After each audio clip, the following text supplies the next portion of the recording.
Capítulo 7. Índigo no vio a Drew a la mañana siguiente mientras recorría los pasillos rumbo a su pequeño despacho cerca de la sala de entrenamiento. Le había visto a lo lejos, abandonando la fiesta de Rías temprano con Jude, la noche pasada, y en esos momentos se preguntaba si se había quedado con el teniente Sí o había ido en busca de una de sus compañeras de juego y se la había tirado. Apretó los dientes ante las imágenes que de forma tan servicial le mostró su mente, y en las que aparecía Drew enrollándose con una mujer sin rostro, y se dijo que tendría que haber aceptado una de las ofertas que había recibido la noche anterior de los miembros veteranos del clan. Una buena y sudorosa sesión entre las sábanas sin duda hubiera liberado la tensión de su cuerpo, pero no lo había hecho, por razones que no alcanzaba a comprender, y ahora lo estaba pagando, pues sentía su piel demasiado sensible, y a su loba irritada y de mal humor. Se ordenó concentrarse, y encendió su agenda electrónica para ver el horario del día. Se había hecho cargo del entrenamiento de los soldados novatos durante 8 años, 4 de ellos como ayudante de su padre, Abel, y los últimos 4 con él en otro puesto. Sin embargo, durante los 2 últimos años, también había empezado a ocuparse de temas más personales relacionados con los jóvenes dominantes del clan. Acudían a ella con preguntas, en busca de consejo, para desahogarse y a veces solo para pasar el rato, porque su loba tranquilizaba a los suyos, cosa que no podrás hacer a menos que te controles.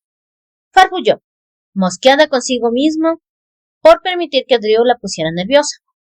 Entonces se tropezó con la única persona que con solo mirarla era capaz de leer en ella como si fuera un libro abierto.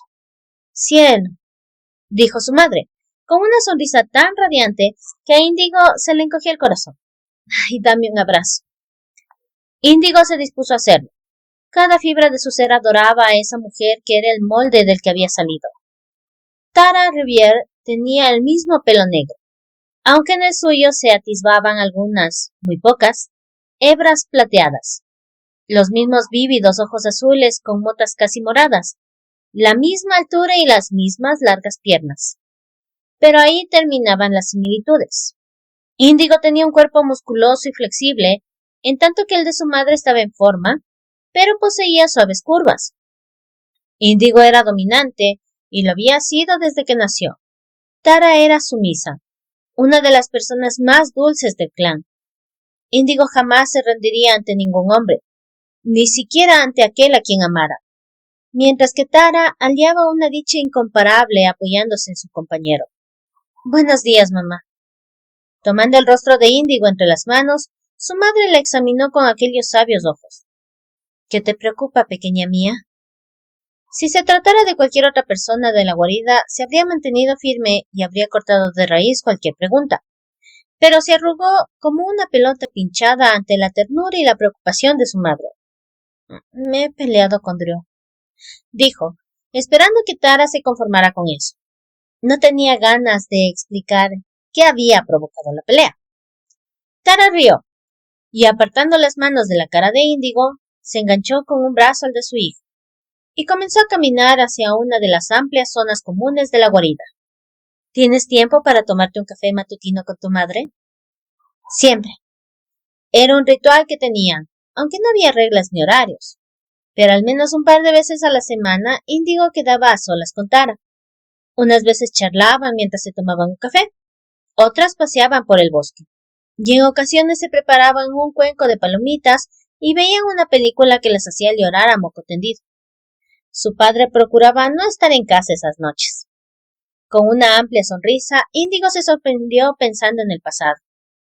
«Llevamos haciendo esto de una u otra forma desde que tenía... ¿cuántos? ¿10 años?» Sabía que era por Evangeline. Su hermana, mucho menor que ella, había tenido una salud muy precaria de pequeño, aunque nadie había determinado la razón. Índigo pillaba un catarro y al día siguiente estaba como nueva. Evie pillaba un catarro y tenían que conectarla a unas máquinas para que pudiera respirar, y su cuerpo tiritaba sin parar. A Índigo le aterraba la posibilidad de perder a la hermana a la que tanto quería, y a causa de algo contra lo que no podía luchar, de lo que no podía defenderla. Su madre le apretó el brazo. «Ay, tú también eres mi pequeñita». Índigo se arrimó a su madre, pues la loba deseaba frotarse contra ella mientras caminaban. ¿Qué tal está Evie? Hace unos días que no hablo con ella. Su hermana por fin se había librado de la inexplicable, sobre todo para un cambiante, salud enfermiza de su juventud. En esos momentos se encontraba en su segundo año de universidad, y era una loba sumisa y dulce a la que perseguía más de un joven lobo de la guarida, y algunos humanos fuera de ella. Vendrá de visita en menos de 3 semanas, respondió Tar. La loba de Índigo estiró las patas y arqueó la espalda con placer. Y me ha dicho que no espantes a todos los hombres de antemano. Quiere salir con los salvajes y peligrosos. Riendo al ver la cara de Índigo le dijo, tú ve a buscar un buen sitio, que yo voy a por los cafés. Con el ceño todavía fruncido al pensar en su delgadísima hermana con alguno de los jóvenes más duros, Índigo cruzó la estancia sorteando el mobiliario de vivos tonos cítricos hasta que encontró 2 butacas, una frente a la otra, en un rincón tranquilo. Eran de un vibrante color naranja, y la mesa que había en medio era de madera barnizada, con marcas y arañazos fruto del uso constante. Hola, Índigo, saludó a Tai con la mano cuando se cruzó con el joven soldado y se sentó a esperar a su madre. Eso también formaba parte del ritual. Siempre era Tara quien traía el café, mezclando los ingredientes de un modo que hacía que supiera delicioso. Es el amor, le había dicho Tara riendo en una ocasión. Ese es el ingrediente secreto. ¿Índigo? Tai había vuelto. Levantó la vista hacia su bellísimo rostro, con su cabello sedoso y esos salvajes ojos verdes, un tanto rasgados, que hablaban de su ascendencia balinesa por parte de su madre. Sí, va a venir de visita. No, no te doy carta blanca. Si le pones un dedo encima, te propinaré una paliza de cuidado. Tai gruñó y sus anchos hombros se tensaron cuando cerró los puños. Vale, bueno, a lo mejor te lo devuelvo. Con expresión turbulenta se marchó mientras ella reprimió una sonrisa. Tal vez el joven protegido de Yu tenía potencial. Ninguno de los otros se había atrevido a plantarle cara. E Índigo no pensaba entregar a su vulnerable hermana pequeña a un lobo que no pudiera protegerla de todo. Tara colocó una bandeja entre las dos cuando Tai abandonaba la sala común. Contenía 2 humeantes tazas de café y un par de magdalenas de arándanos de gran tamaño. Eran las últimas, dijo Tara meneando la cabeza. Y no son más que las 9. El clan tiene una población joven, repuso Índigo, tomando un sorbo de café antes de dejar la taza y coger una magdalena. Deberías ver lo que zampan algunos de mis alumnos en un día. Hablando de población joven. Tara miró a su hija por encima del borde de su taza. Te he dicho que no espantes a los ligues de Ivy. Índigo no se acobardó lo más mínimo por el fingido ceño de su madre, pues podía ver la diversión que se ocultaba detrás. Tengo derecho a cuidarla. Siempre ha sido muy posesiva con ella. Meneando la cabeza, Tara bebió de su café. ¿Mamá? Preguntó Índigo después de varios minutos de un cómodo silencio. ¿Sí, cielito? Índigo notó que sus labios se curvaban. Solo Tara podía llamarla así y conseguir que sonara aceptable. Claro que su padre solía llamarla calabacita mía, y le alborotaba el pelo como cuando tenía 5 años. No había respeto, pensó, sonriendo para sus adentros. Sus padres no le tenían ningún respeto. ¿Alguna vez te has cabreado con papá? Los ojos de Tara centellearon. Claro que sí, ya lo sabes. No me refería a pequeñas discusiones, aunque en realidad tampoco se las podía definir como tal. Sus padres estaban tan compenetrados que daba miedo, sino a la naturaleza dominante de papá. ¿Alguna vez deseas que te deje asumir el control? Nunca antes le había preguntado eso a su madre, pues siempre había sentido que sería pasarse de la raya, pero ese día necesitaba saberlo. Tara dejó la taza en la mesa, se inclinó hacia adelante y cogió un arándano de su magdalena. Lo masticó a conciencia antes de responder. No, dijo al fin. Su respuesta carecía de toda ambigüedad.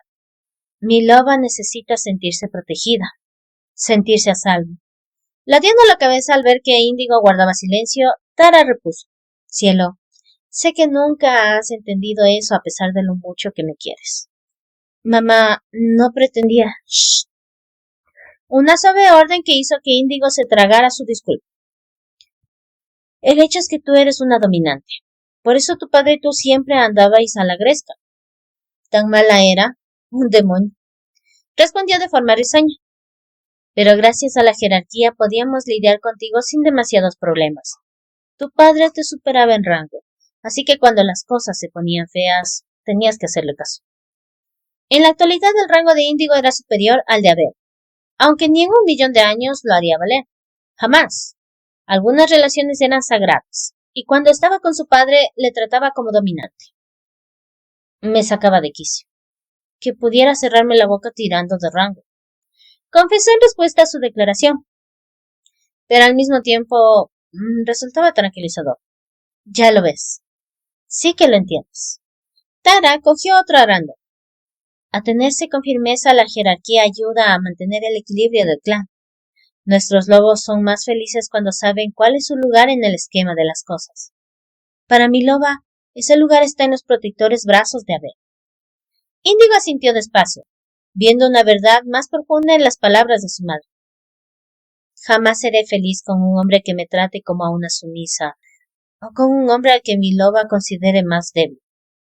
Dijo. Las palabras brotaron antes de percatarse de cuánto podían revelar. Tara le lanzó una mirada penetrante e Índigo supo que su madre veía demasiado. Sí, eso es cierto. Se limitó a responder. Tu lugar no es el mismo que el mío.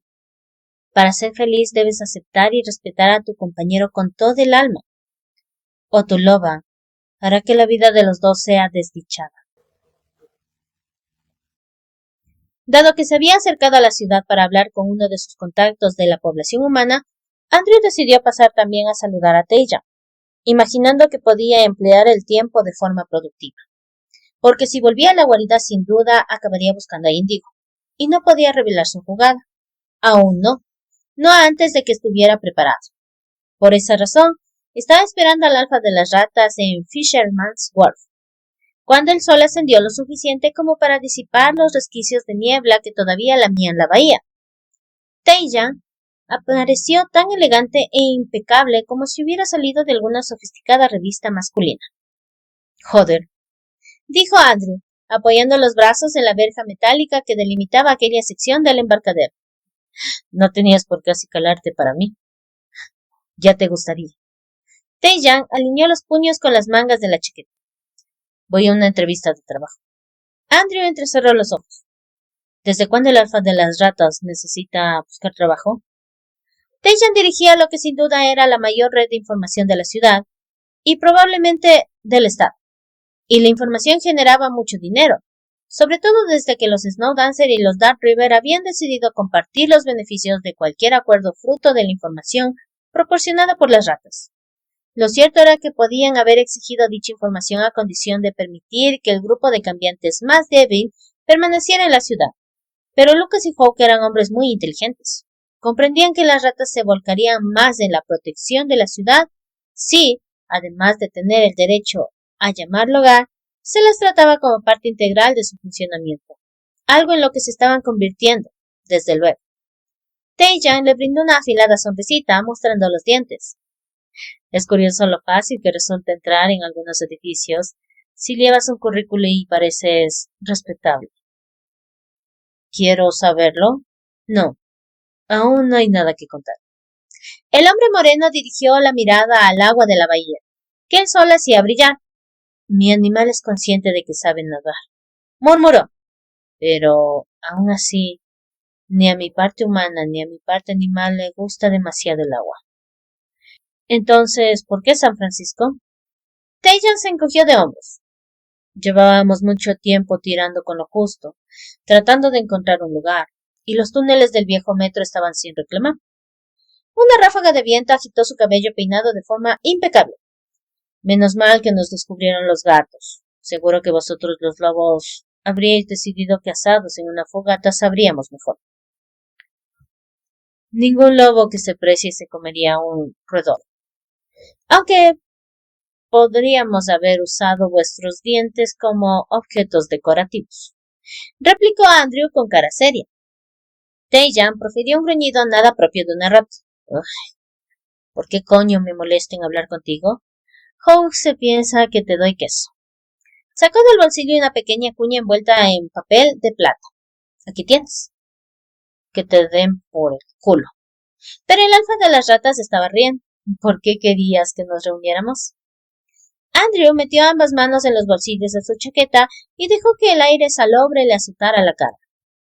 Quería ver si tenías alguna noticia.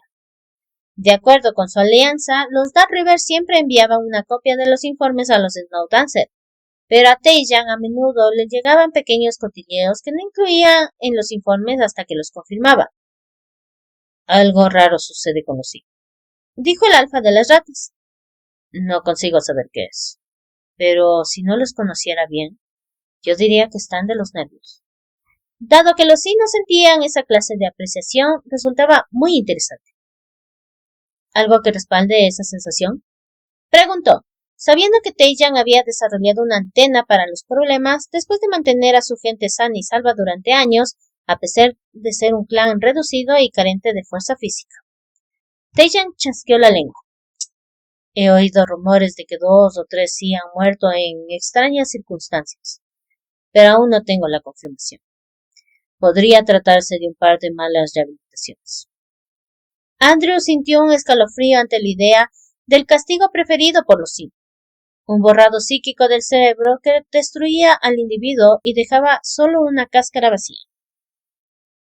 A lo mejor se suicidaron. Se encogió de hombros al ver la mirada de Taejan. Si fuera yo... Ya. Taejan exhaló. Pero se dice que no queda nada dentro de sus cabezas después de la rehabilitación, y para darse cuenta de en qué se han convertido tendría que haber algo. Echó un vistazo al reloj. Será mejor que me vaya. Enviaré la información a través de radio o Makuto si me entero de algo más.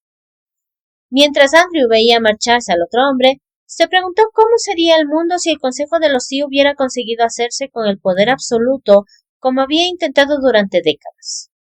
La imagen era escalofriante. ¿Drew? Desterrando las brutales imágenes, dio media vuelta y se encontró con Lara. Debes de haber venido antes de que abrieran las tiendas, le dijo a la sanadora, mirando las bolsas que llevaba en una mano. Estoy de mal humor, repuso. Había decidido desahogarme gastándome la pasta, pero detesto todo lo que he comprado. ¿Quién necesita un puñetero vestido amarillo? Alguien con mi tono de piel, ¿no? Esa piel bronceada de forma natural y salpicada de oro bajo aquella luz. Se arrugó cuando hizo un movimiento. Creo que el amarillo te quedará genial. Le rodeó los hombros con un brazo, atrayendo su cuerpo a menudo contra el suyo. Lara era tan competente que, al igual que la mayor parte de la gente de la guarida, Drew solía olvidar que no era mucho mayor que él, pero ese día parecía demasiado joven. Y ese mal humor tiene algo que ver con... No vayas por ahí, le advirtió, deslizando el brazo alrededor de su cintura. Sus suaves tirabuzones negros tenían reflejos rojizos. Y así yo no te daré la brasa con índigo. Drew se quedó petrificado. ¿De dónde coño sacáis estas cosas los sanadores? Intercambio de secretos. Una sonrisa se asomó a sus labios. Aquellos marcados pómulos conferían a sus ojos un aspecto casi felino cuando levantó la vista. ¿Por qué está tan cabreada contigo? Le preguntó con una franqueza tan directa que casi le recordó a Ben, el cachorro que la sanadora solía cuidar a su amiga, Ava. No te lo pienso contar. Ella arrugó la nariz. ¿Vas a hacer algo al respecto? Andrew pensó en el plan que había trazado la noche anterior. Sí, claro que voy a hacer algo. Y la teniente no iba a verlo venir.